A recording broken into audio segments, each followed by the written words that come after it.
Morning, colleagues. Welcome to the Fire Readiness webinar of Agri SA. We seem to be still waiting for Winston Smith, who will be presenting on working on fire initiatives. Unless Kagisho, I see you're on already. Is Winston perhaps sitting with you? Good morning. I'm currently at home. I think Winston is not with me at the moment, but as soon as he joins, I think he will give direction. Thank you. All right, colleagues, I'll give another minute or so, waiting for him to join, and then we'll kick off. I know Kagisho is going to be speaking to us about the amendments to the National Veld and Forest Fire Act, soon to be the National Veld Fire Act, and then Winston is intended to speak to us about working on fire. If I can have an indication from anybody whether that is suitable, we could wait another 2 minutes perhaps just for Winston to join us as well.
All right, Kagisho, I just want to check with you whether you're ready to start.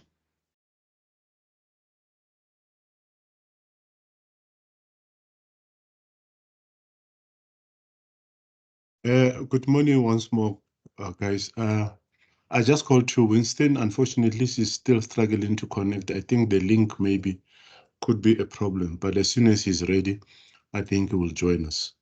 And like we said, yes, I was also requested to do a presentation, and I think I'm ready. I see his hand is there. Can you just afford him opportunity to introduce himself first? Thank you. Thank you, Kagisho. Winston, thank you for joining us. I see you're online. Welcome. We appreciate your time this morning, and apologies for any connection issues that might have occurred from our side. I understand that there was an issue with a Zoom license expiring and the meeting having to be rescheduled on MS Teams at the last moment. Apologies for that technological snafu. That's beyond my control. But again, thank you for being here. We're going to kick off from my side. My name is Jan Sarabi. I'm Head of Natural Resources at Agri SA. We have had a change of personnel at Agri SA with Shanae Rudolph recently having left us. The honor or dubious distinction falls on my shoulders to welcome you to this morning's Fire Readiness webinar. This is a serious topic for all of us, as we saw happened last year and is ongoing throughout the course of the year nowadays. It seems that fires are ever increasing threat, which has obviously a major destructive, harmful impact on the agricultural sector. Therefore, being so important for us to understand the procedures, recent amendments in the National Veld and Forest Fire Act, and then also making sure that the right hands are at the steer of things when we enter into fire seasons in those provinces that are so severely affected and were so severely affected last year. It's a pleasure to welcome Winston Smith and Kagisho Monahela from the Department of Forestry, Fisheries and the Environment.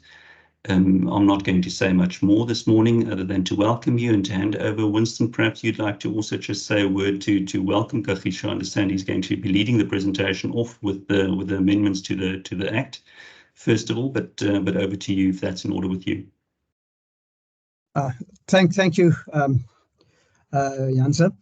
Good day to the colleagues on the platform. My name is, just to reintroduce myself, Winston Smith from the department. I'm based in Pretoria, and I'm responsible for the oversight on the National Veld Forest Fire Act.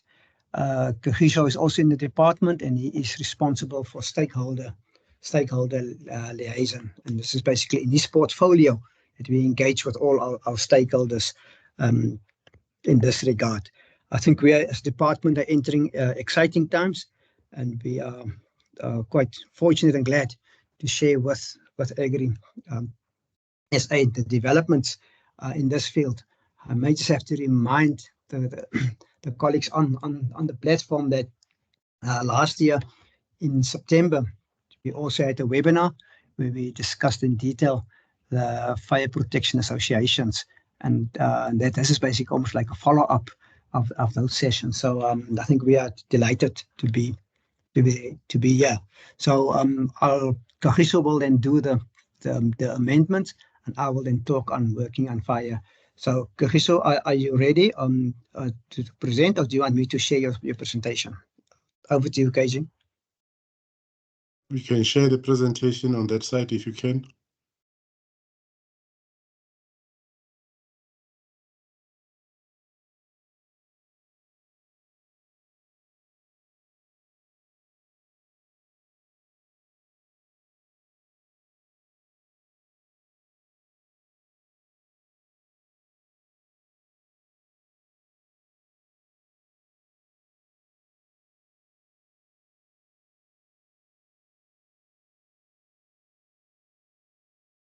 Colleagues, is the presentation visible?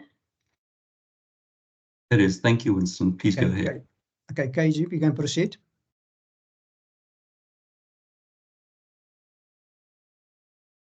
Okay, good morning, Johnson and colleagues. Like I said, my name is Kagiso Munahela. I'm also based in Pretoria. I'm working with Winston and other colleagues. Our basic responsibility is just to administer or play an oversight role with regards to the administration of the National Veld and Forest Fire Act. I'm sure we can all agree that this act came into operation around 1998 to date. And since then, there's been a number of amendments to adjust with the ever-changing conditions. So today I'm here to present to you the current amendment process or progress. And on the screen there, you can see there is a presentation outline. Number one, I will take you through the introduction. Number two, the rationale behind the amendments, and then the objective of the bill. And then I will ignore the process because I don't think it might be something necessary to you, and then take you straight to the proposed amendments and share with you maybe perhaps to get to know which department or stakeholder we did consult since 2013 to date in order to amend the current amendments. Next slide.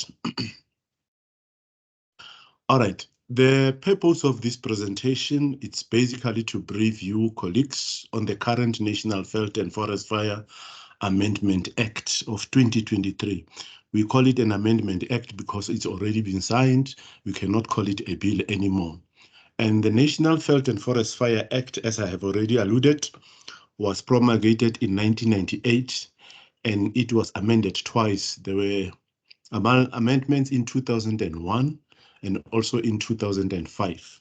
Now the third, which is the current amendment, hence started in 2013 and is being signed into law 2 weeks back on the 3rd of April 2024. I think there's an error there. It's 2024, not 2023.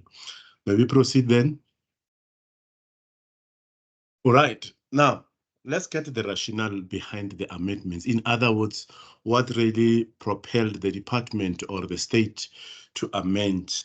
A number of things did happen. For example, challenges in the interpretation and the non-comprehensiveness of some terms in the Principal Act, which leads to the implementation of these challenges. Number two, the insufficient cooperative governance and the arrangements thereof.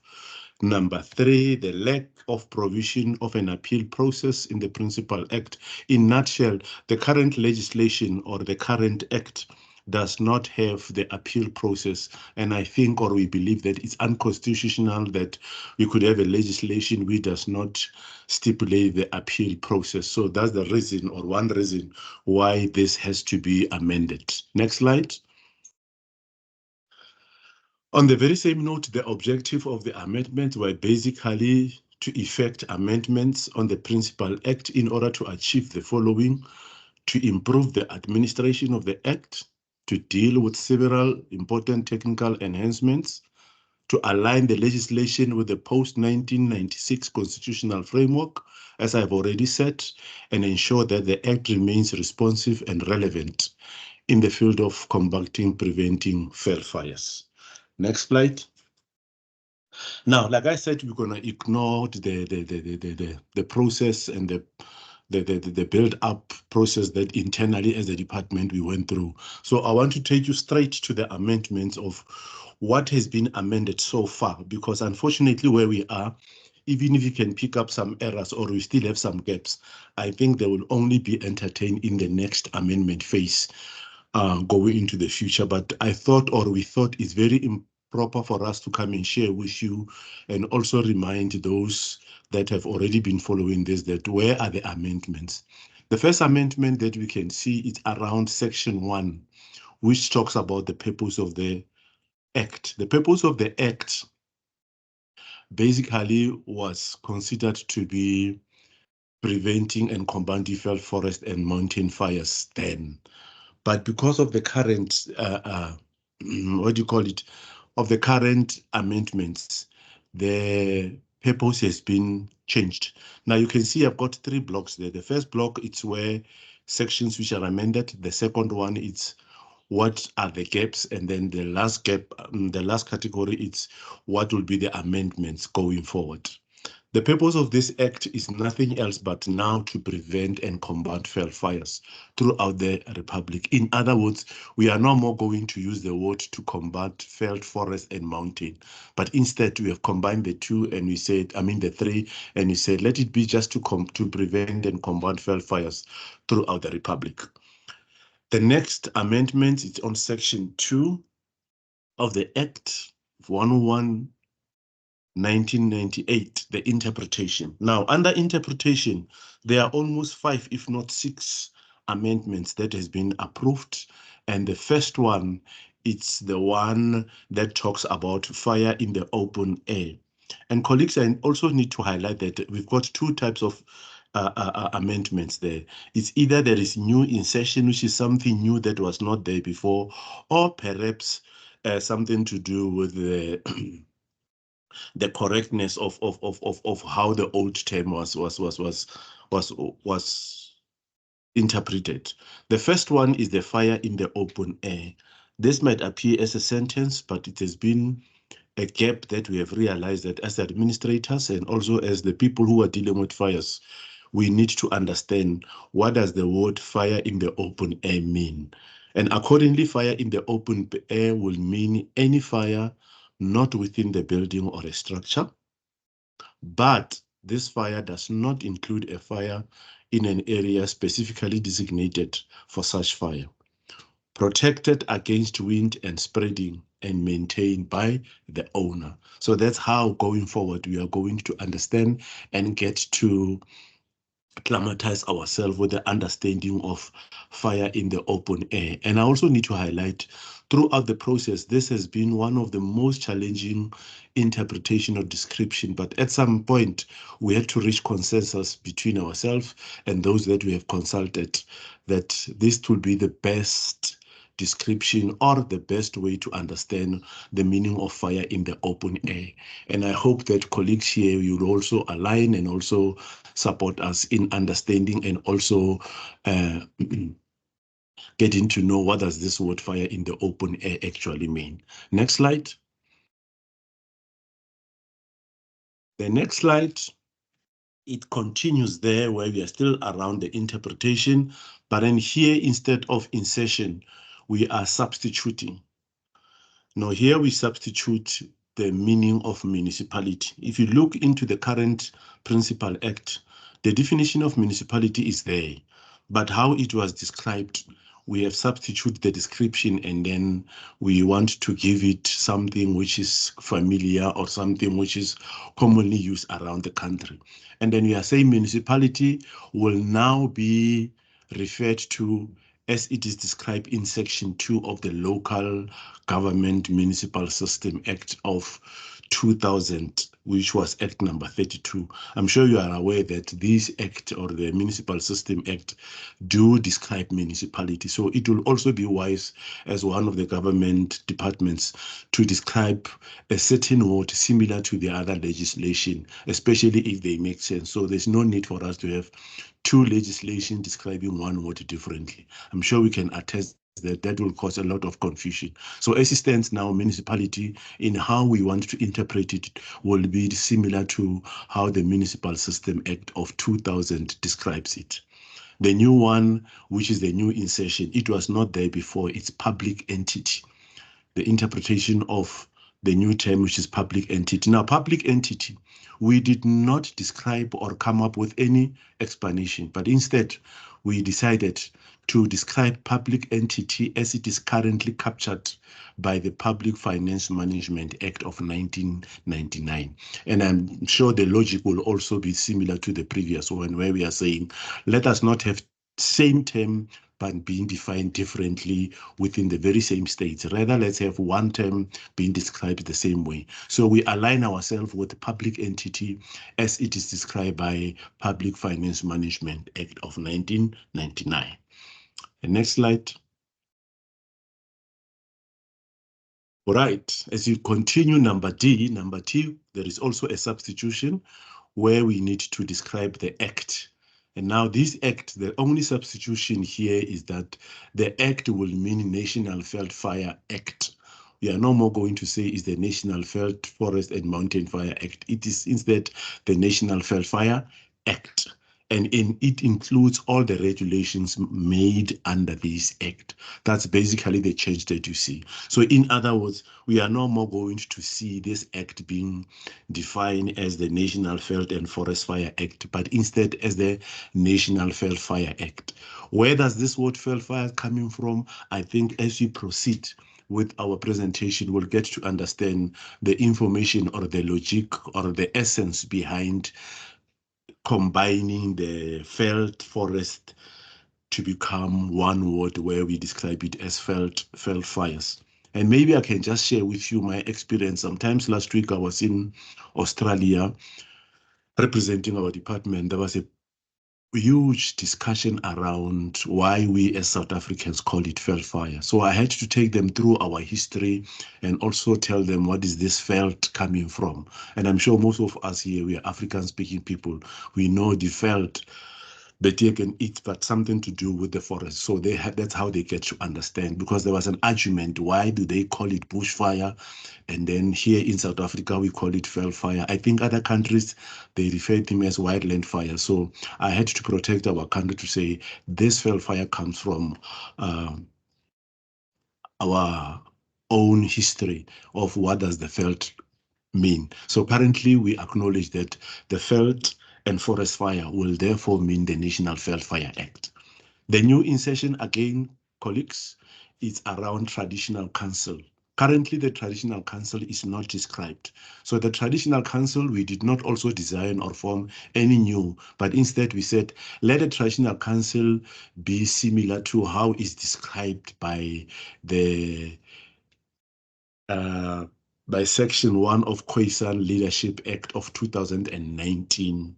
And this is basically how we are going to describe traditional council, because we saw it fit that, colleagues, let our society recognize the diversity that we have as a society. We've got a traditional council or traditional people whom we need to describe, because I think whether we like it or not, somehow, as traditional as we are as the South Africans with our own diversity, let the traditional council be recognized and also be described. What do they mean or what do they represent? Can you go to the previous slide? I'm not finished, Mr. Smith.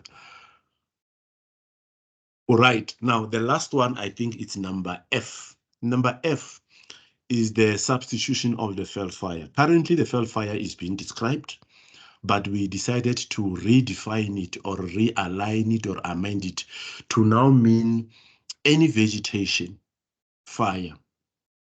In other words, any vegetation fire will be referred to as fell fire, but this vegetation fire that occurs outside a city or outside a town in its adjoining industrial or residential area, including any vegetation along any rural urban fringe of a city, town, and its adjoining industrial and residential area boundaries. And please allow me also to emphasize this.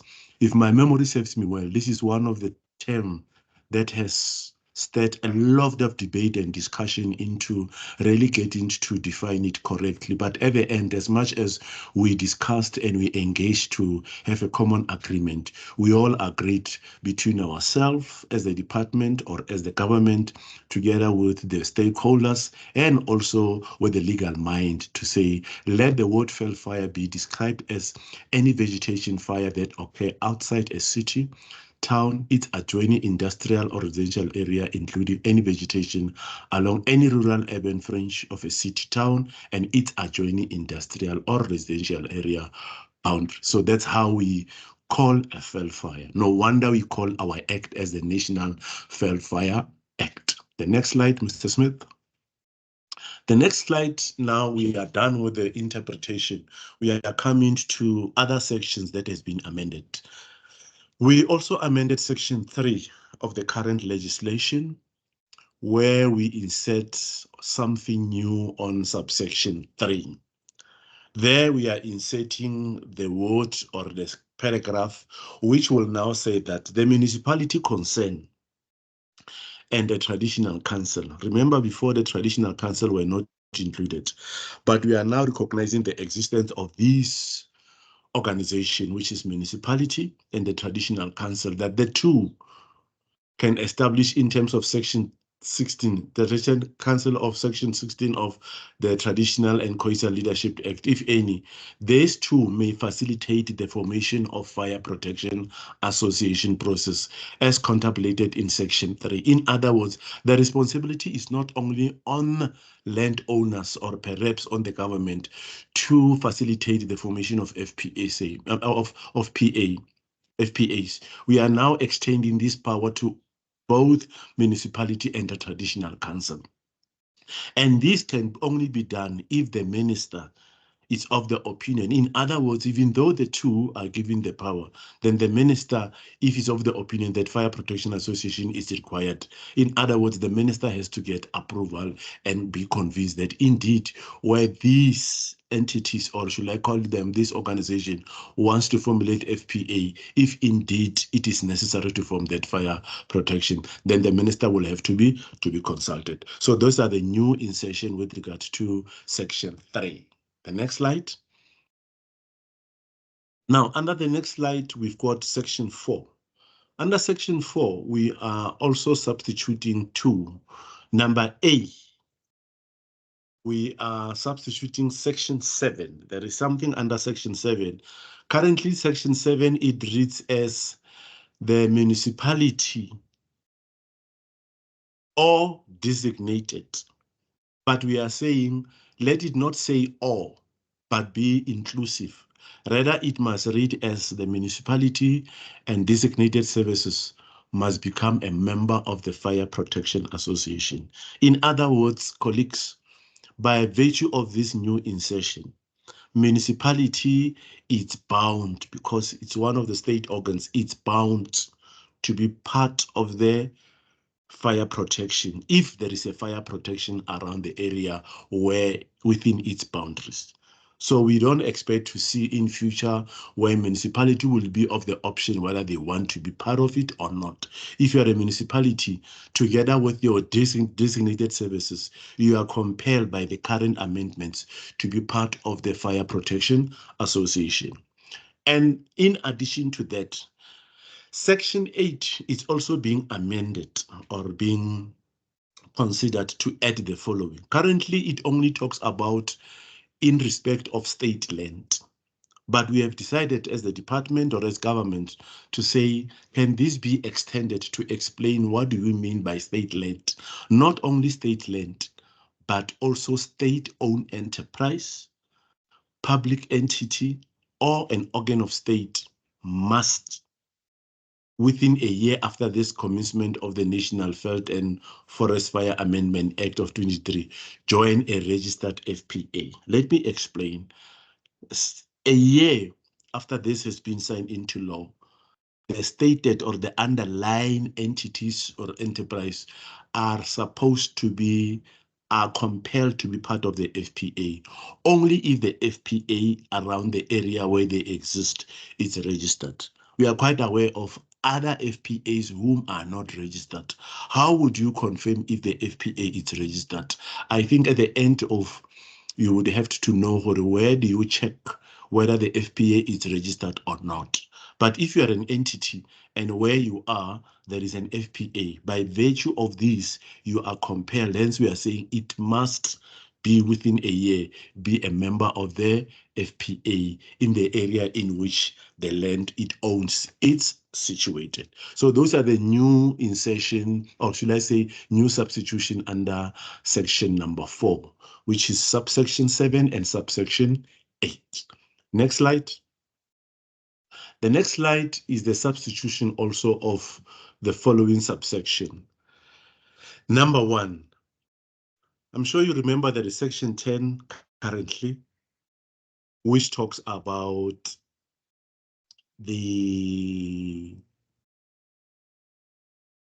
following, which is described under section 2A, which says when the minister has published a warning in terms of subsection 1B, no person may light, use, or maintain a fire in the open air in the region where the fire danger is high or extreme, unless the minister on good cause shown accepts in writing a landowner or a group of landowners from the said warning, subject to any condition that the minister may impose. In other words, we are now being compelled to respect warnings. If the warning indicates that it is fire danger is high or it is an extreme, we ought to obey that. Number B, the minister must, before granting any exemption, we also talk of exemption, must consult Fire Protection Association. As a department, one of our administrative responsibility is to issue or to make sure that there are exemptions. But these exemptions are not just going to be issued without consulting the following. It's either Fire Protection Association, if there is a fire protection where it exists, or there is a fire protection officer. So those are the process that needs to be followed in terms of respecting the fire danger rating system in terms of section 10 of 1998. Next slide, Mr. Smith. The next slide, we are amending section 11. Here, it's basically trying to align ourselves with the current changes. Currently, we've got the South African Weather Services. Initially, it was referred to as South African Weather Bureau. So we want to align that and we say, let's take out the Bureau and represent it or maybe replace it with the current word, which is services, the South African Weather Services. And we know this weather services is established in terms of South African Weather Service Act of 2001.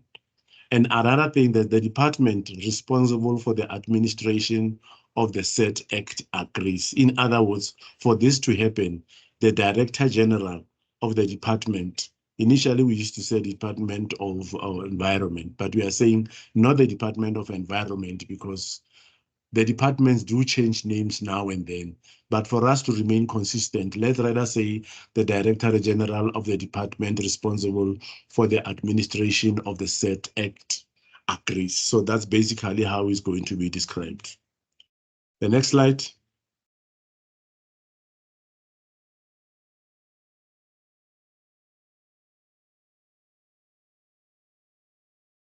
Amendment of Section 26 of Act 101. Here, colleagues, we are just only trying to extend the responsibility of enforcement. Currently, this section, it only talks about forest officer and police officers.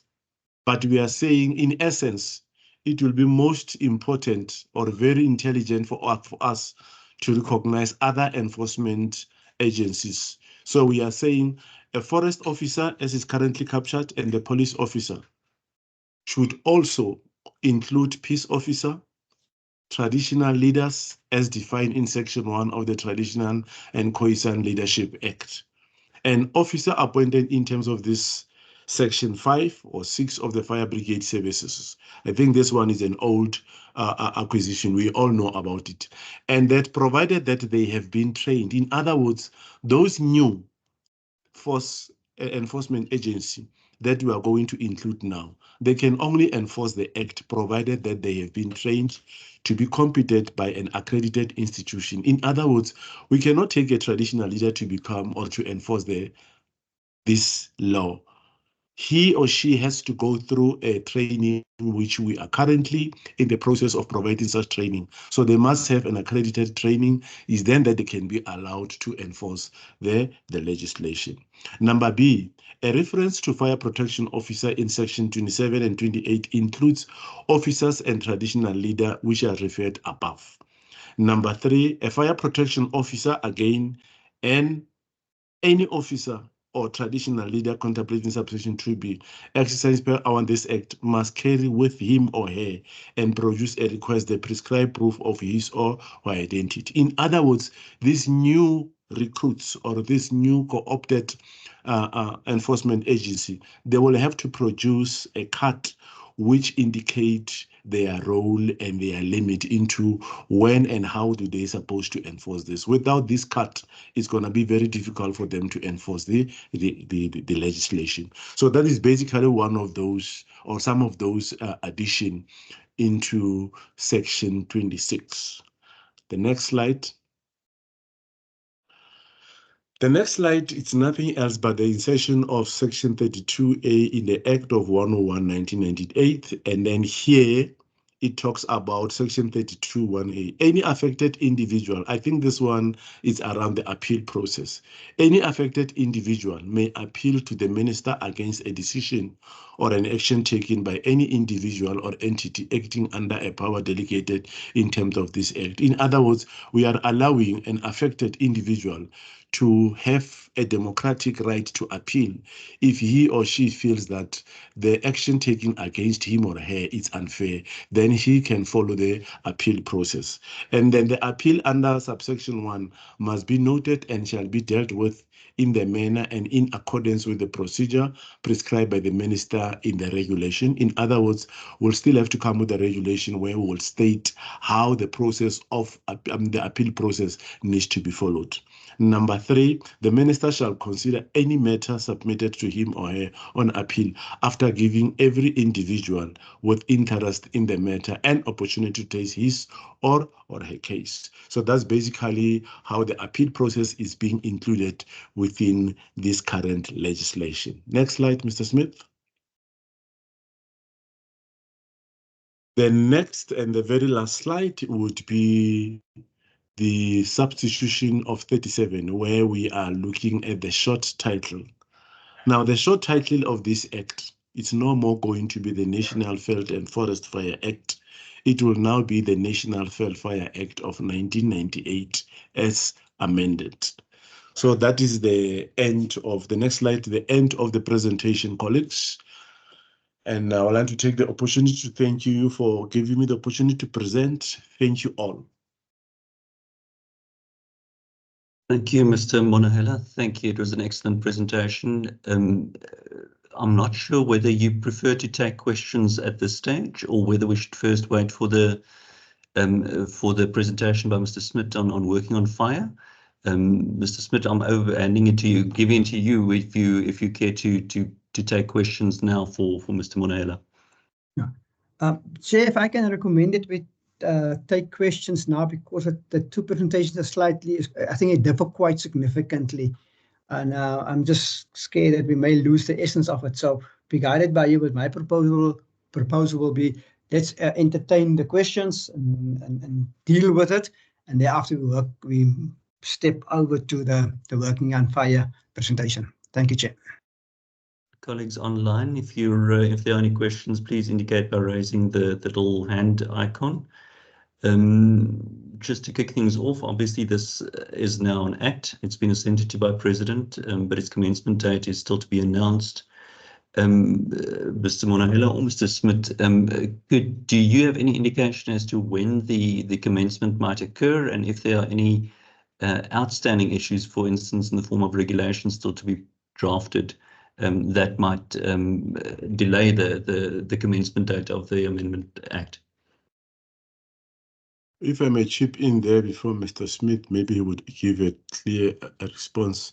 What I know is that one of the conditions for this is that we need to start developing some regulation in terms of these new amendments. So after that, it's only when this process will be formalized by the President. Thank you, Mr. Smith. Anything to add? And I think you captured everything well. Thanks. And then I'm not letting you go that quickly. Do you have any indication of when this might commence and what the time frame might be for the outstanding issues and the commencement of the bill? Sorry to put you on the spot like that. No problem. These processes do take long, and I'm now leaning from the experience which we've gained from the National Forest Act that was promulgated in 2022. And they are in the final throw, almost finished with their amendment for their regulations. I think what's going to assist us greatly, and it's going to shorten the period, is that the appeal provision under that act will be almost exactly the same appeal provision under the act under discussion. So that will cut out a significant amount of time. So I know it's long, especially with politicians being involved, but we are aiming to have everything, if we can have our way, sewn up within 1 year. We also have to keep in mind that there's going to be a change in administration after the elections. And if you've got, for example, new ministers, new portfolio committees, and new council of provinces, you then tend to go slower because you have to go through all the previous discussions. But we are aiming, and our plan is to see whether we can have everything between 12 months and 18 months sewn up, because the amendments made is vast, and we would like to, first of all, get all those critical ones. For example, the one on open fires, get that through, because it's for environmental reasons that is very critical that one get implemented. So it's almost how long is a string, but I would say 12 to 18 months at this stage. Thank you, Chair. Indeed, thank you, Mr. Smith. Yes, the vagaries of elections and politics sometimes have their role to play. But yes, I think we obviously can't, that's out of our hands at this stage. I see Andre Skeepers' hand is up. Andre, will you please go ahead? Good morning, Mr. Chair. Good morning, ladies and gentlemen. Good morning to the guys from the department. KG, nice to hear your voice again for a change, meneer. My question just is these adjustments and these amendments that you're now going to be adding in, is that cast in stone? You always know us from Mpumalanga would always like to gooi in a couple of extra ones there. Can you just answer that question if it's cast in stone? Because I know there's one that I would like to have reviewed as well, and that's the one with regards to where they talk about a burning of a fire break. I would like to have that word fire break removed and just talk about burning in general, because now we still get block burns, we get sugarcane burns, we get other agricultural burns and so on.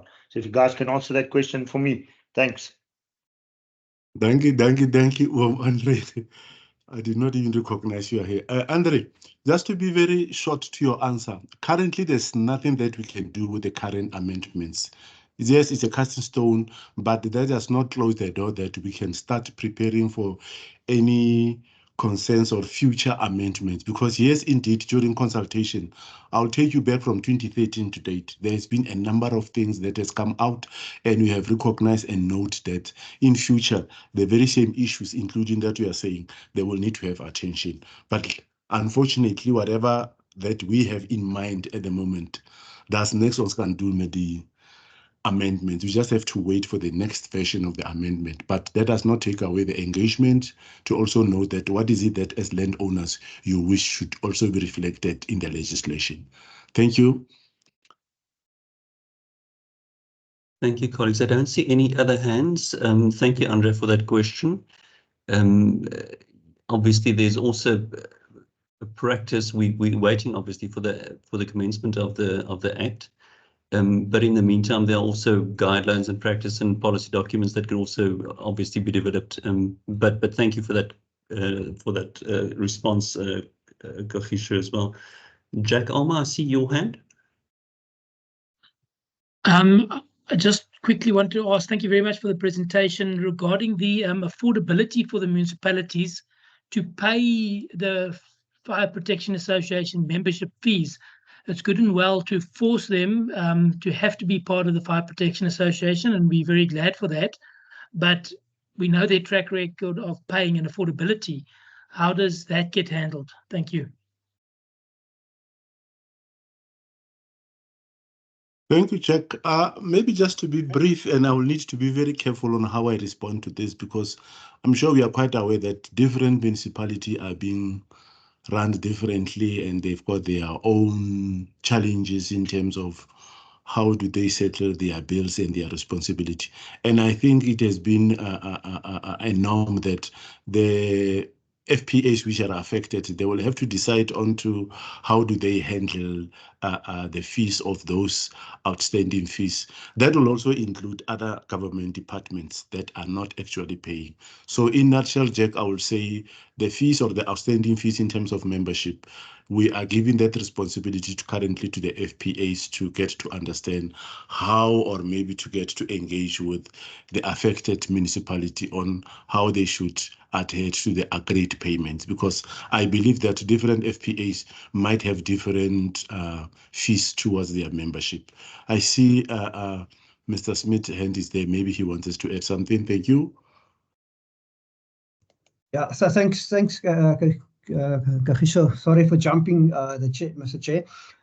What we've also, this is a concern that came out, I think, quite often, is a non-payment or non-affiliation by both state-owned entities, municipalities, and the like to FPAs. I think it's, first of all, what the amendment, I just going back to the amendment, there was this word, and Kagisha talk about municipalities or the designated service, and then a municipality don't have a designated service, then it will say, no, I don't have to. It's the or that they use. So by now we say the and, so there's no wiggle room for them.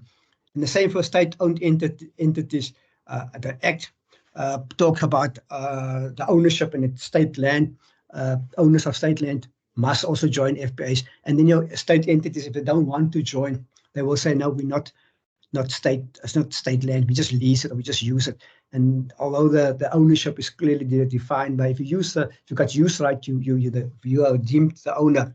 So we plug that hole. And what we're now doing is we are now engaging since the end of last year with COCTA. And about 3 weeks ago also we met with them again. And we want to continue our engagements to explain to them that they need to belong to the Fire Protection Association. And what we also stress with our colleagues is that under the legislation, they've got the mandate the municipality's got the mandate to fight all fires in the entire municipality. It's not just in town. So we're working with them saying that this is your roles. And part of that role is you must belong to an FPA that gives you access and information to more information that's going on in your area, which we say is in your gebied. So you'll know how many farmers, how many bakkies, what training is there. They are basically an extension. And there is, in most instances, a reluctance from municipalities to engage with the FPA because most of them don't understand the concept of FPAs. Some of them view it as FPAs are stepping on in their turf. And through our engagement, we are not changing that mindset. So there is a constant engagement with them, and we now also start engaging with SOEs. Just something in the background that we also have just to keep in our mind is that, and Kagiso mentioned it, that the Fibre Grade Services Act was promulgated in 1987, and they are also busy changing that act. And we would like to see how that is going to also have an influence now that will have an impact on veldfires. But in terms of Jack's question, is there's obviously there's a big push from our side to engage with the municipalities and the state-owned entities in terms of their responsibility under the Act. And what, and I think the question is, do they have funding for this? And what we are saying from the Act is the Act puts a positive obligation on you to act. And our view is that from a legal perspective, legally, you have to. Funding is a separate issue that you must deal with Treasury, but you've got a legal obligation, and we always then remind them of Section 34, should they not join, that they've got this presumption of negligence.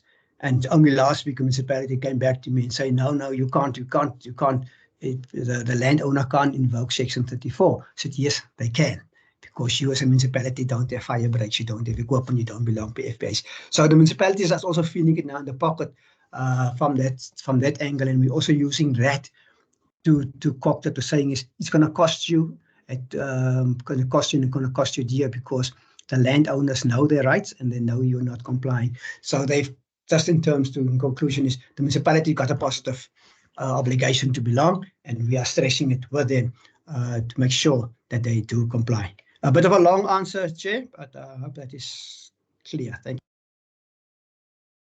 Thank you, Mr. Smith. Andre Skeppers, I see your hand again. I presume that's a second follow-up question or second question. Please go ahead. Yeah, thank you, Mr. Chair. If I may just also add to that and add to Jack's question that he had. I'm currently the chairperson of the Mpumalanga Umbrella Fire Association.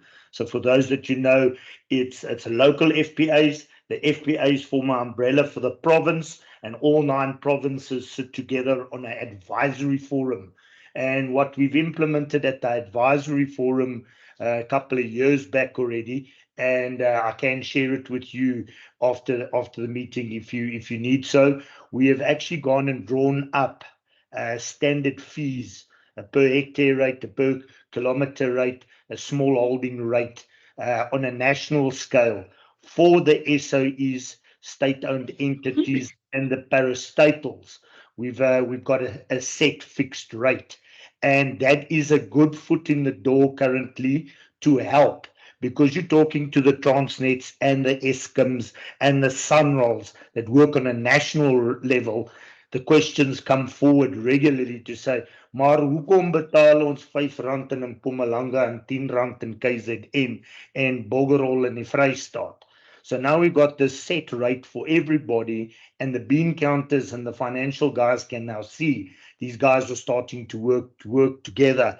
And in this current financial year that we're now going into, we've got good cooperation with Sunroll, we've got good cooperation with Eskom Transmission, and good cooperation with Transnet, because we are implementing that standard rate that they can see it's happening throughout the area. And then secondly, I know some people won't like to hear it, but here in Mpumalanga, we are trying to get the municipalities involved. We're trying hard to get all the SOEs on board. So sometimes it's a bit of a give and take. Ons moet bietjie stoei hier and daar and so on. And we've said, right, seeing the Act is now promulgated, new financial year, what's past is past. If you owe us money from that in the previous years and so on, we are prepared to waiver it on certain conditions, that you go forward from now and you're a fully fledged member and pay your dues. So yeah, that's maybe just a bit of an addition to what Jack asked. Thanks, Mr. Chair. Thank you, Andre. Much appreciated. There are still a number of questions which we could obviously take on in further engagements, but I am mindful of the time.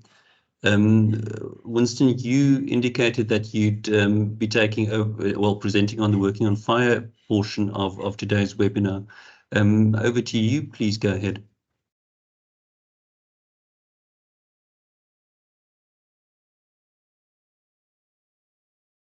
Thank you, Chair. And once more, the colleagues, welcome.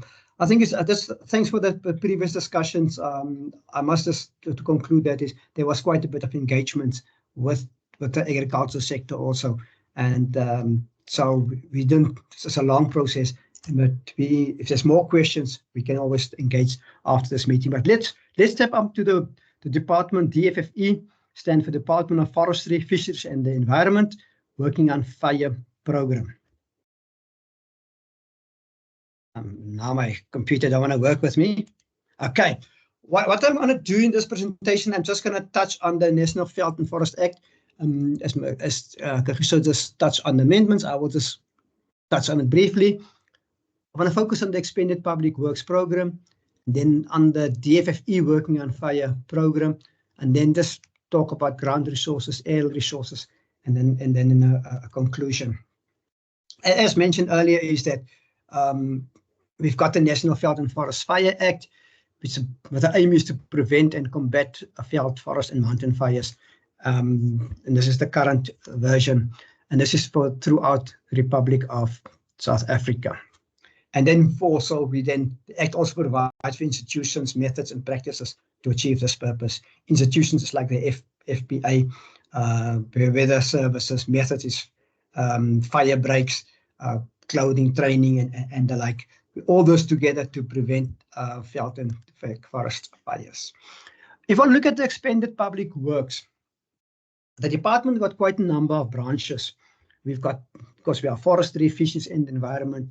We've got the fishery branch, we've got the air quality branch, we've got biodiversity, and we've got forestry, but we've also got the environmental program branch.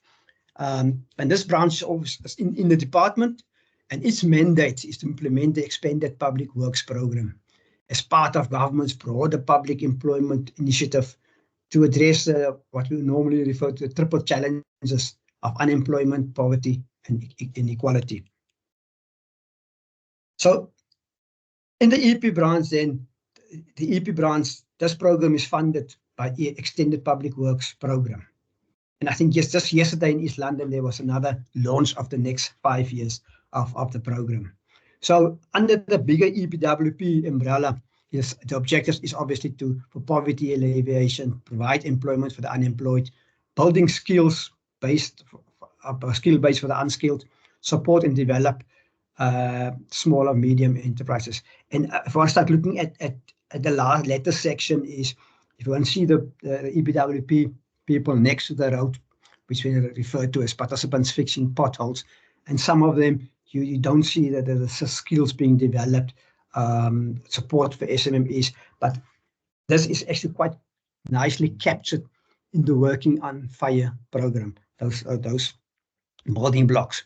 So the department's got a program that is called Working on Fire. And in line with the EPWP objectives, it's there to enhance sustainability and protection of life, livelihoods, ecosystem services, natural processes, and the well-being of participants through the integrated fire management in order to contribute to the economic empowerment, skills development, social equity, and accelerated service delivery. So one can see how it links with the objective of government in that regard. Just to pause is to say that also under the EP branch, we've got working for water, working for coast, working for wetlands. It's all that working for programs fall under this. But the Working on Fire program is by far the biggest. And this program started way off in 2003. And let me just again want to pause is that sometimes there's a confusion between the department's Working on Fire program that is owned and housed in the department, and then there's a private company called Working on Fire, Pty Ltd. And sometimes people don't distinguish between the one and the other. But what happened last year, in 2023, the department entered into a memorandum of agreement with a service provider, in this instance called Working on Fire Kishigu joint venture, to plan, implement, execute, and control the Working on Fire program. So we've got now a service provider that is implementing the program on behalf of the department. It used to be only working on fire PTY, but now it's Kashigu working on fire Kashigu joint ventures, and we sometimes call it just a JV, or we call it working on fire JV, or there's various terms we use. But there's now a 5-year agreement in place. Kicked off on 6 January 2023, and it will run for 5 years. That will give it a life until the 5th of January 2028. Now, what under this agreement with Kashigu JV, there's a couple of things that need to be delivered on. If I must say, is that if I look at a service provider, the government put out a tender and say I want product 1, 2, 3, and the service provider can only deliver 1, 2, 3, cannot move outside the scope. So the scope of this program is well defined, and there was a tender in August 2022 with all the terms and conditions in that.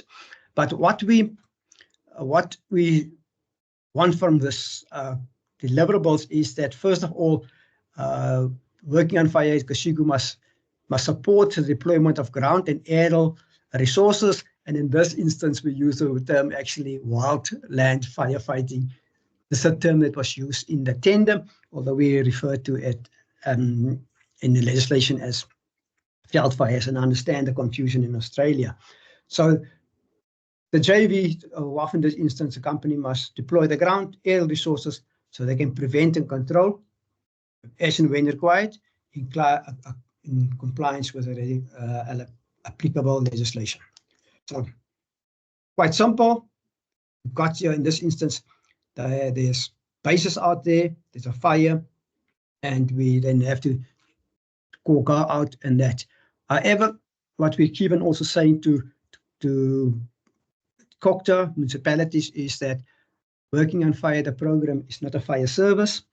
It is almost like a second call. So don't put all your resources on this as your firefighting entity.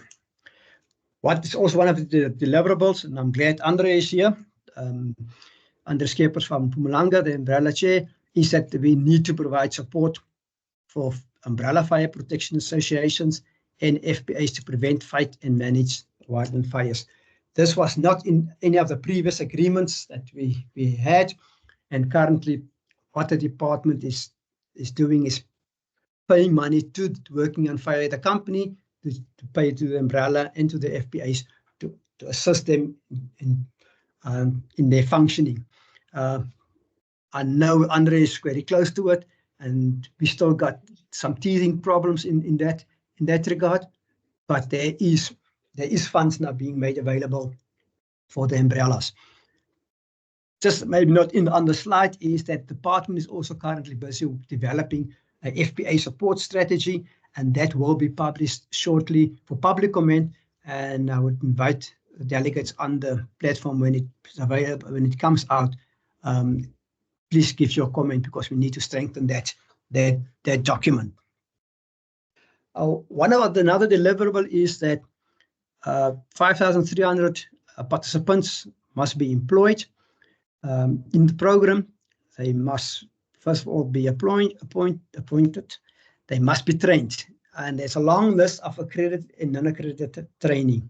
So part of the training is they must get skills so they can do the firefighting. They got skills to do the prevention work, the scuffling, the fire breaks, burns. And then they got softer skills like how to write a CV, how to engage with people, how to open a bank account, how to write a CV. And that is the softer skills that's also provided. And the aim of this is then to ensure that quite a number of these participants at the end of the program can be absorbed in the formal economy. And another big deliverable is that the WAF must identify community-driven prevention initiatives, projects for in collaboration with the FPAs to support the IFM, which is the Integrated Fire Management, especially in the rural communities situated in the high-risk area. This is, I think this is one area that we still need to strengthen our cooperation, and we can improve on that one. However, also in addition, there should be assistance provided for communities in the rural hotspots to support fire breaks in collaboration with FPAs. And I believe in this stage we're not achieving that, and we use the word loosely. There's a need for more strategic breaks in the provinces to prevent the spread of veld fires. So this is in essence what the deliverables, what a JV must deliver to us. I just want to talk just expand on the department's WAF base operations. There's, I believe, just over 240 DFFE WAF bases located all over the provinces. So we are currently looking at, are they ideally placed? Can we improve on the placement? For example, a province like the Northern Cape only got 4 bases. Do we need more on that? So there will be, I believe, a realignment, and this we will take and then discuss with the FPAs. We will discuss with the PDMCs and the like. But there's about 240 bases out there. And what these bases do, and I think Andre will be much better, Andre will be much better placed because they are on the ground dealing with that. But what the base is doing is, first of all, they have to do manual fuel load reduction. Where you got high fuel loads, either burn it, take it out, but reduce our fuel load. They have to prepare fire breaks, and there's a target how many hectares must be done, and then also prescribed burning. So manual fuel load reduction, fire breaks, and prescribed burning. Annually, the department will sit with a JV and say, this is the number of hectares that you have to burn, and that's in line with the terms of reference that was obviously published. And then the bases, because they are situated predominantly in the rural area and in a high fire risk area, they have to also do awareness campaigns at schools and communities. And then lastly, the area which we focus most normally is that we attend to fires. And in this instance, we talk to non-structural fires, and it actually should be veld fires. So on this DFE basis, if there's a fire and resources are required, that call out and approval is not given by us in forestry. That is given by the EP branch, and the FPAs and WAF know who the people are to contact. But predominantly it's been driven and guided by WAF. And in most instances, also the umbrellas will call us and say, we've got a fire, can we deploy a team or two? I believe we can still improve on that. And then the new addition to the contract is air resources under this MOA. And what is aerial resources are those, the yellow helicopters and the spotters and the bombers that the department or government is paying for. It's for fires at the DFFE plantations. We do still have a significant amount of plantations in Limpopo, Mpumalanga, KZN, KwaZulu-Natal, Eastern Cape, and the Western Cape. So we need to protect that government assets. And we also have to support community fires. And the community in this instance is entities or group of people that don't have the resources to fight fires on their own, and they are poor, and for that instance we assist them. And community fires, we've seen, especially in last season, it's a bit of an interpretation issue. It's a fire on a private land. If it's jumping to a community, when do you engage? And we are talking with the PDMC on that regard. How can we improve on the community fires, the call out on that? For this aerial resources, what the DFFE or government is paying, we pay for the standing fees. So when the helicopters park there in the fire season, the government is paying for that.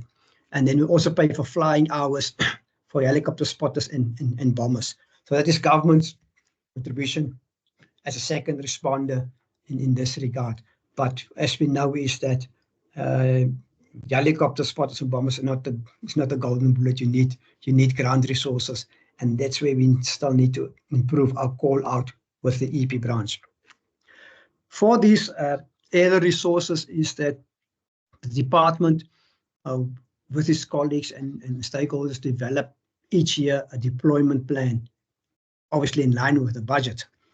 So currently the fire season is in the Western Cape, and all the aerial resources are deployed there, and we are in the process. Actually, after this meeting, we are going to engage with the service provider and start discussing where the next deployment will be for the upcoming financial year, but specifically in the upcoming fire season, and that's so they can start moving the resources in the month of May to the various locations. This aerial resources is obviously not an open-ended contract. We cannot just fly left, right, and center. We are kept to 200 hours a year for helicopters, 200 hours for spotters, and 100 hours for bombers.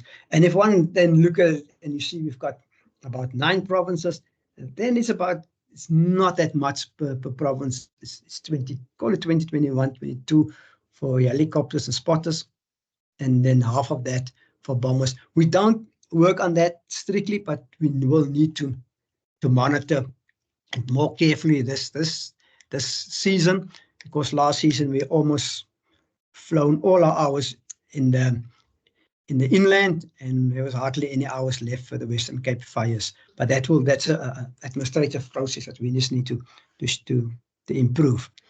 And then we've, as a department, we developed a call-out procedure to ensure we've got consistency across the Republic. And in short is that for call-out for these 200 hours, the department at head office will give approval for that call-out, and that will obviously be locked, so we know who's flying where. And the approval is basically for an hour, and if the situation is more intense and require extended period, then we will reissue a new approval. We need to build in these checks and balances, because we're working with government funds. And what happens is that when a call out goes, the helicopter flies, the service provider, in this instance, so JV, will incur cost, and afterwards they will have to send us an invoice, and then we will check about on the call out where the fire was done a DFE plantation, was done a community fire, was all the systems, everything flow, and only thereafter, when it's verified, we will pay. So it's in the best interest of both the service provider, ourselves, and the community that communication is fluent and fluid and well established, so we don't at the end, when it comes to payment, start haggling with one another. So as a change, in conclusion, this program it's a program that is running, as I said, since 2003. It's one of the successful programs in the EPWP, and the EPWP is stable. And what it does, it is as per the objectives, it supports sustainability, and it is protection life. We've seen those helicopters when they're out there. We see the teams out there that when there's a fire, whatever intervention is, we do protect life. We do address livelihoods in ecosystem services. And I think it's where we tend to ignore ecosystem services and natural processes. Water security is protected, and all that, all due to this. And through the participation of supporting aspects of all the aspects of integrated fire management. So integrated fire management will give us all those protections of life and limb. And at the end is where you start saving a farm, you start saving economic empowerment. And in this program, as I mentioned earlier, is we do develop skills, and that is giving us a bonus. And then we start in this process, start getting social equity and accelerated service delivery. It's all a very slow process in the latter part of this point, but you can see the traction of that. So, in conclusion, then also then is that to achieve the integrated fire management, although we got ground resources and air resources to prevent and combat fires, we as a program, we also look at the entire integrated fire management cycle from prevention, detection, communication, and one area that we actually maybe not strong enough is rehabilitation, but we encapsulate the entire integrated felt and integrated fire management. So working on fire, the program, it's a government program grounded in EPWP. As a part of the outcomes of this is the skills development and all the things that I've mentioned, but also the firefighting is additional skills that the participants gain that we then use in fighting a fire. Quite a successful program, and the department is quite proud of this program. Chair, I thank you, and I hand back to you. Mr. Smith, thank you for that presentation. Excellently done, well done. Also from at least Agri SA's side, it's also something that we're very proud of as citizens of the country.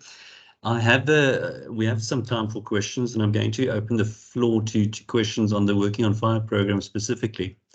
If I may again abuse my position, you did mention the overarching, the cross-pollination, the relationships with other potential projects. I wonder if you could expand a little bit about working on fires, working on fire, as well as the management of working on fires and the cooperation, working together with other entities, other programs, such as Working for Water, as well as perhaps the relationship with the Disaster Resources Centre, the National Disaster Management Centre and such. Just in general terms, give us a bit of a sense of how that works from Working on Fire's point of view particularly. Thank you, Chair. If one look at the Working on Fire, the program, if one look at the program, or I'm not so sure we're talking about the program or the company, but if we look at the Working on Fire, the program, what we are doing is we do collaborate and actually strengthening our collaboration now with PDMC, NDMC in the past. I think we were basically at arm's length, but with us deploying air resources, we now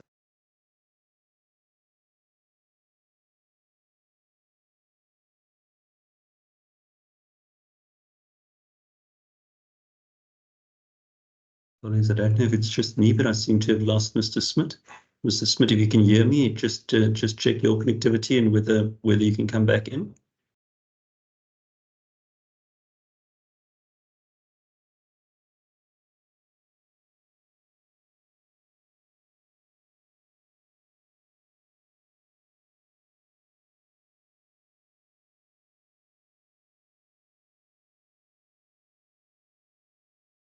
Just checking, can anybody hear me okay? Just an indication from somebody? I can hear you. Thanks, Deirdre. Colleagues, Mr. Smith, are you back? Just indication? Okay. Testing, can you hear me? Yes, we can. Thank you so much. Please go ahead. We lost you there for a moment. Yeah. So we actually now strengthening our collaboration with PDMC in NDMC, because we've both got the objective of, I think the first objective is prevention, and then the second objective is then when there's a fire. So that cross-pollination with that entity is improving. We still need to strengthen our collaboration with Department of Agriculture, because they're also a major player in especially with fire breaks and that. And so I think we can improve, but there's a big push now at this stage to improve our collaboration with the PDMC. Thank you, Chair. Thank you, Mr. Smith. I see hands from Andre Skippers, Jack Armour and Louis Harmon. Andre, you're up first. Go ahead. Thank you, Mr. Chair. Yes, I saw Winston losing connectivity there. I think he got scared when he saw my hand go up. But yeah, Winston, a question to you is, yes, we know there's challenges and we all sit with challenges and so on. But I like what you mentioned, the community participation, the ground resources assistance and those sort of things. And with your interaction with the JV and also with your own department and so on. You've seen my mails as far back as January. The two big concerns that I have is the ground support to our communities and so on, due to the lack of transport. Currently, we can see a whole lot of vehicles parked all over the show, and they're being vandalized and they're being stripped and those sort of things. In yesterday's Mpumalanga BFFE meeting and last week's Limpopo meeting, I raised the question there, can we not go into some sort of an agreement or a partnership or something that these vehicles get allocated to registered FPAs so that we can support our communities. Daai goed staan en vrot en breek daar waar hulle nou is, and somewhere down the line that's going to become a serious issue where we as fire protection associations and also the umbrella cannot service and assist our communities. And then the second one there to you, Winston, is the standby of ground support and so on. You saw my email of yesterday where I brought it up once again. Yes, it's nice to cut costs. It's nice to try and save money at the end of the day. But yeah, penny wise, pound foolish. At the end of the day, we cannot have our crews sit at home and not be on standby on green and blue days when 90% of our fires occur. And in my mail that was sent to the department and yourselves yesterday, yeah, how can we respond and how can we assist if we don't have crews on standby? And what do we do to protect your plantations through the FSP program at Nyaka and so on, if there's nobody from the department on the ground? So yeah, ons sit met 'n leë plaas daarso, meneer, and by cutting our resources and our standbys, please address that for us. Dankie. Dankie, Andre. Thanks, Andre. Winston, I'm not sure, there were two questions in that. Would you like to respond quickly? Yeah. Thanks, Andre. I would say this program is actually, for me, can achieve more, and I actually urge that we in the department we're looking at how just to first of all improve our cooperation within the department with the UFPAs, so we can get these questions and issues that are being raised by Andre and other stakeholders. Because I think if one look at the integrated fire management and you look at what WAF is doing and how we can strengthen the FPAs, so that is quite positive things that one can get out of that, and there may be a need to look at, for example, the places of basements. Even yesterday, the PDMC also raised and say, just please really look at the allocation of bases, especially in the rural poor community. And Andre, one of the colleagues from Bushbuck Reach, actually raised that, and we're going to engage with them. But in terms of the vehicles, the department is currently working on proposals and see how we can distribute those vehicles to in line with the Act and in line with the purpose of the Act. So that's a process that started, and I'm actually quite sad to hear, Andre, that the things are being stripped, and I will raise it with my colleagues just to maybe make contact with you, because that is government assets. So we are looking at how do we at this stage, how can we deploy those vehicles to the entities that can use them. And then on standby is, I would say, there's also I think it's, yeah, you cannot have a standby on a blue day that is more for orange and red. And what I would maybe urge, what I'm going to do from here is, I just said we have to sit, especially the upcoming fire season, you sit again and talk with WAF on the operational side, to see how do we tackle that within the confines of the budget and within the confines of the EPWP program. And then maybe lastly is also that, as I mentioned earlier, is it's working on fire. The participants is actually second call out, but they do play a vital role. And how can we strengthen that? And our partners, especially the UFPA, we do get good feedback from them, and they do guide our processes. And we do basically get daily calls from FPAs on vehicles, on grant support, on rations, and all those things. And I would actually, what I want to propose is that, like this webinar, Andre and I are going to push it, that we may just have another small webinar within a very short space of time, that we can, at the operational level, sit with the relevant people like the Piet van der Merwes and them, and we talk through to the operational issues. Because if you talk to the MDs, to the CEOs, they talk a totally different level than us chaps on the ground. So I would say there's a need also for a webinar, and I think it's this webinar showed that it is actually quite a useful tool to engage. But your concerns is noted, and I will work and take it up with the colleagues in the department.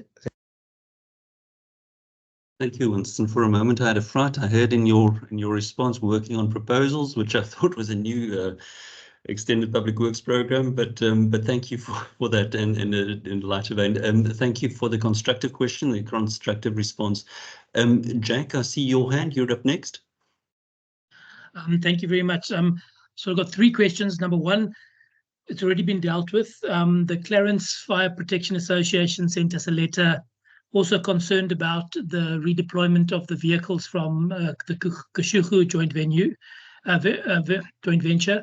and what's going to happen to them. And they didn't report that there's any vandalism yet, but they were just concerned that if it goes to the municipality, that the municipality can't even look after their current vehicles, and I think that's what they were concerned about, is that they would be vandalized. So yeah, the structures to control these vehicles need to be very clear that they don't get wasted. But I think that point's been made. The other issue, the other question is that standard call-out procedure that DFFE set up. If we could please have a copy of that, we'd appreciate that very much. And then the last thing related to working together with other departments, the manual fuel load reduction of working on fire.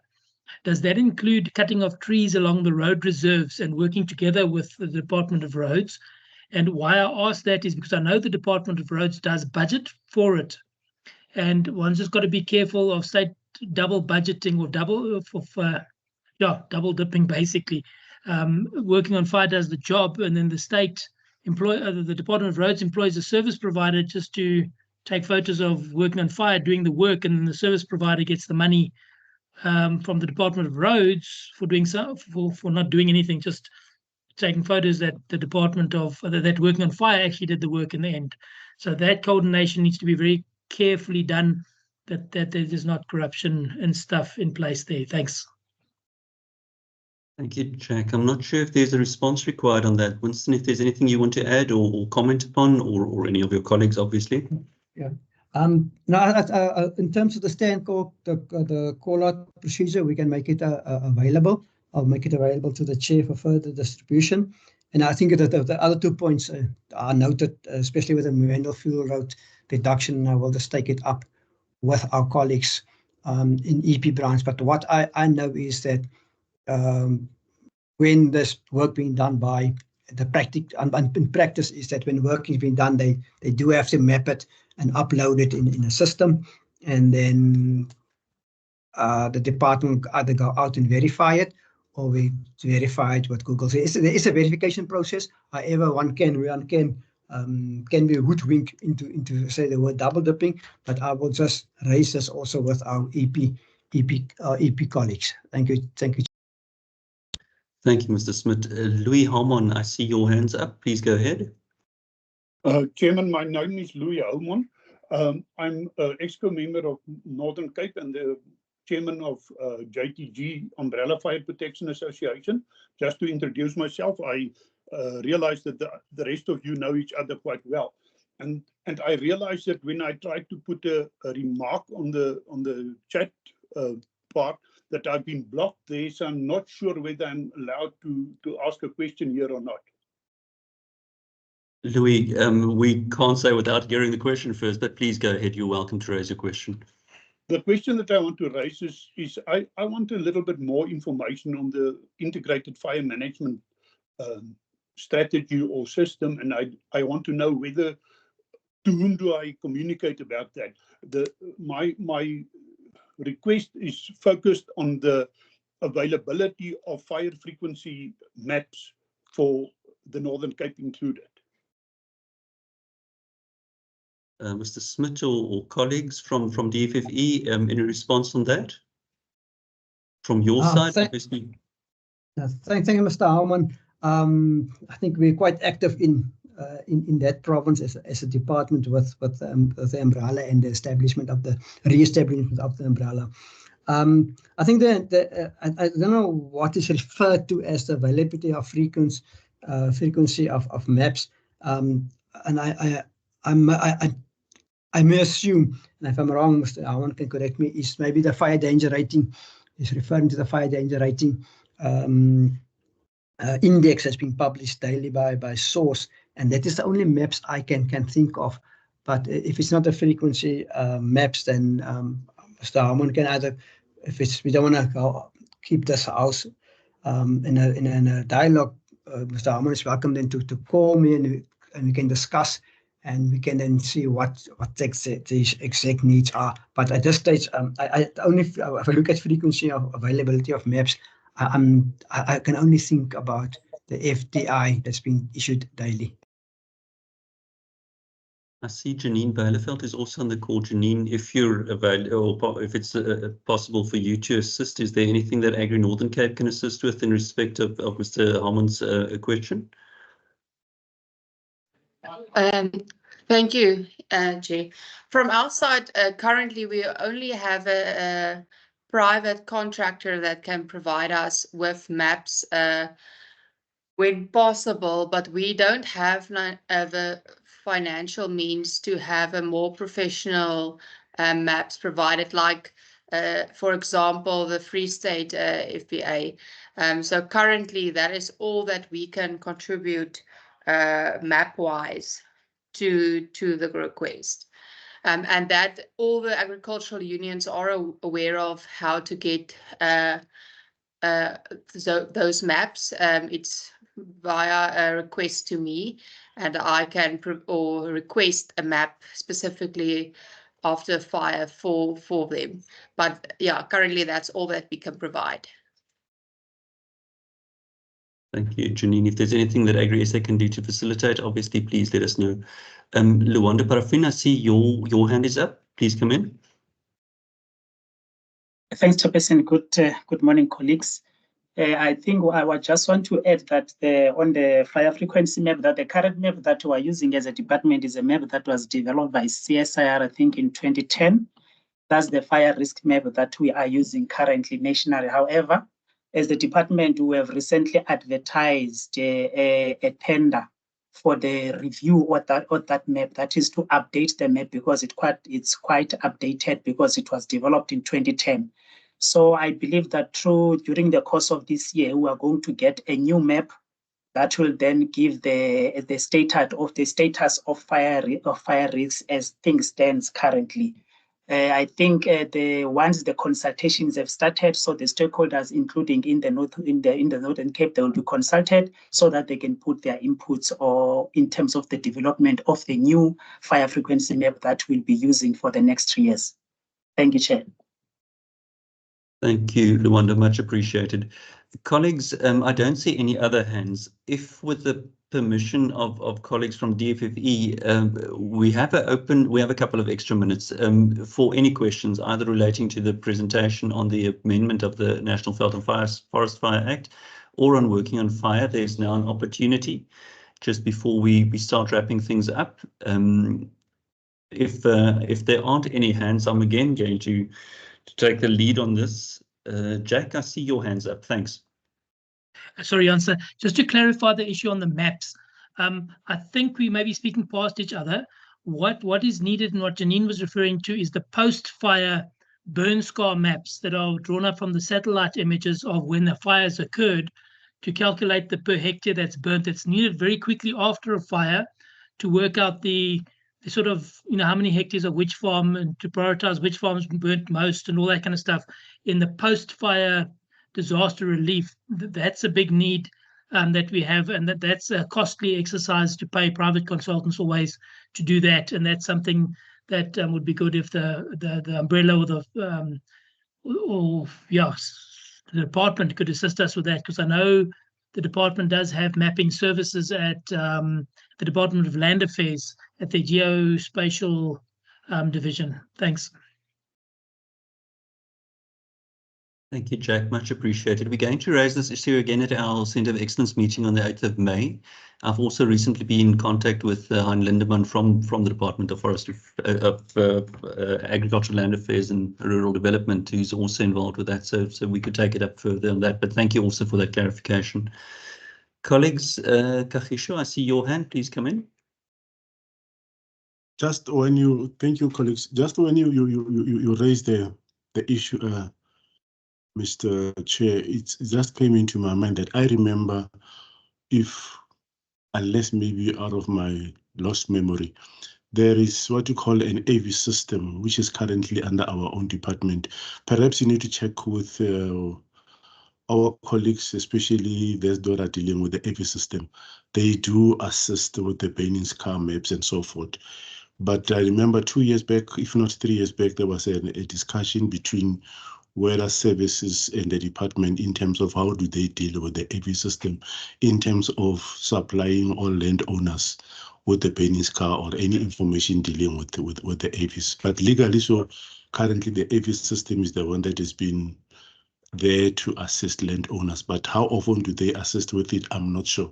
Perhaps it would be better, Chairperson, when you reconcile, check with the AV system, where is it and how is it being utilized to benefit landowners. Thank you.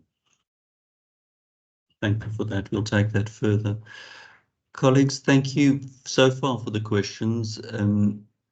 If there aren't any other questions, and I don't see any hands raised at this stage, one final question from Agri SA's side, and I'm speaking hopefully also on behalf of our provincial affiliates and other affiliated organizations within our body.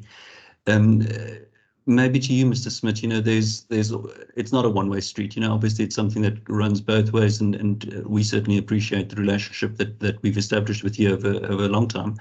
Is there anything that you'd wish to convey to the agricultural sector on what you presented on, either in terms of the legislation or on working on fire, that we can take to our members, either through our provincial structures or through our national? Yes, thanks,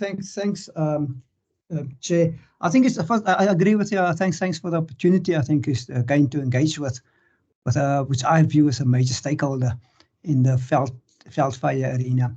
I think if it's maybe a message that one can take to your colleagues is that we expect quite a tough fire season from June, July onwards for the inland area, and that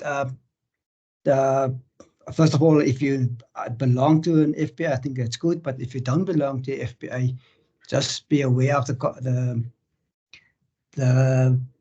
prerequisite of the Act, which require landowners to have fire breaks, have equipment, have trained people available to fight and prevent the fires spreading from the land. So it's being preventative.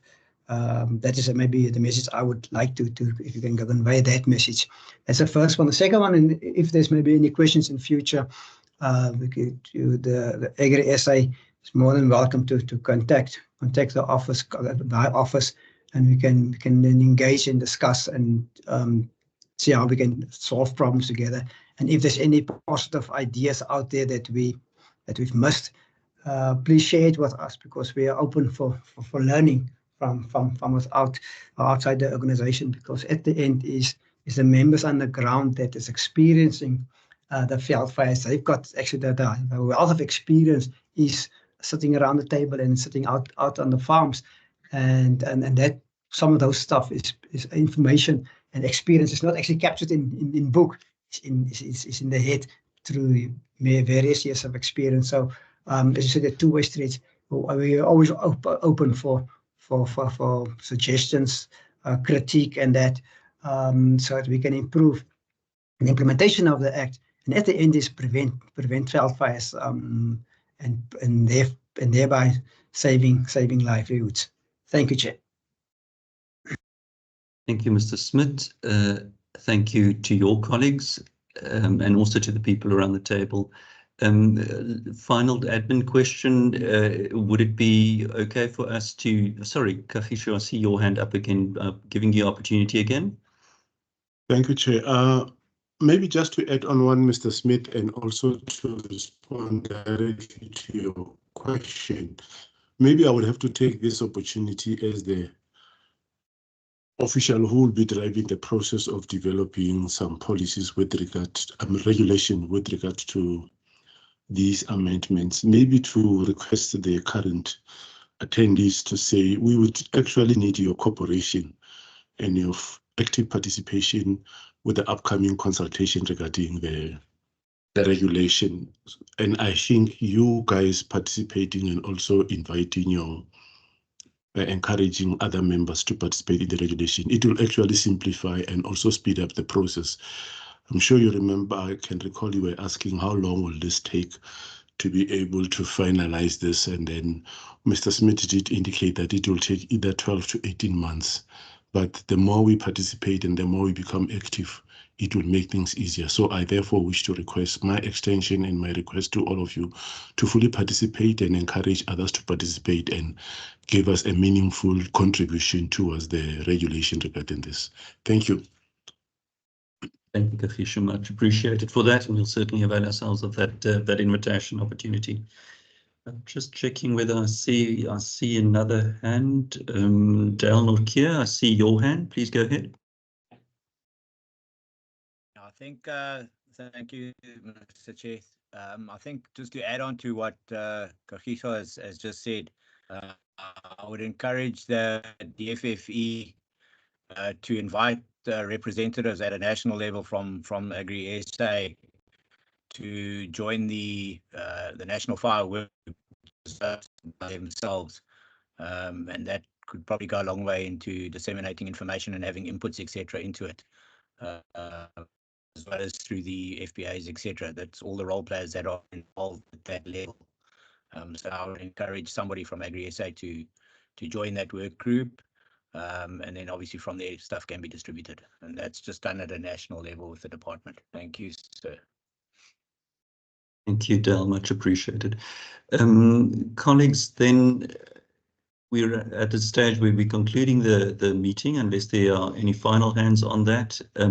This is an important engagement, a vitally important engagement. In fact, we also intend to have follow-up webinars and engagements amongst our members and a broader audience. On the agenda or in the planning is also including the South African Weather Service on this topic in future webinars. With that, again, we cannot overemphasize the importance of the relationship and a good working relationship with all role players, but in this case, particularly with the Department of Forestry, Fisheries and the Environment. We thank you for your time. We appreciate the work you're doing, and we look forward to future and continued strengthening of relationships and working together on this. So from my side, thank you very much. It's also going to be the final word from me. I'm going to conclude the meeting unless Mr. Smith, you or any of your colleagues want to have the final word on today's meeting. With that, I'm closing the meeting.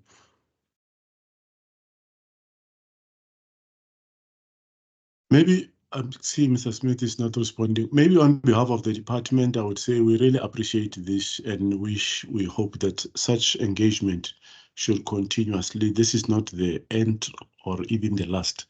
So in future, we are always prepared and always ready to enter into any engagement that will benefit integrated fire management. And you guys, as the major landowners, you are the most important stakeholders within our department.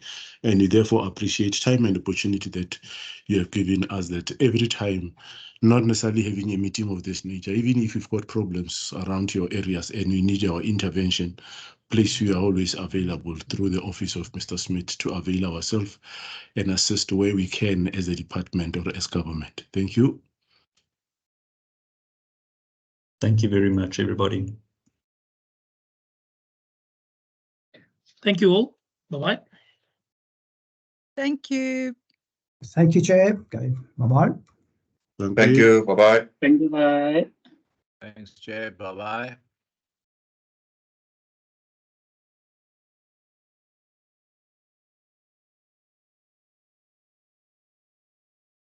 Francisco.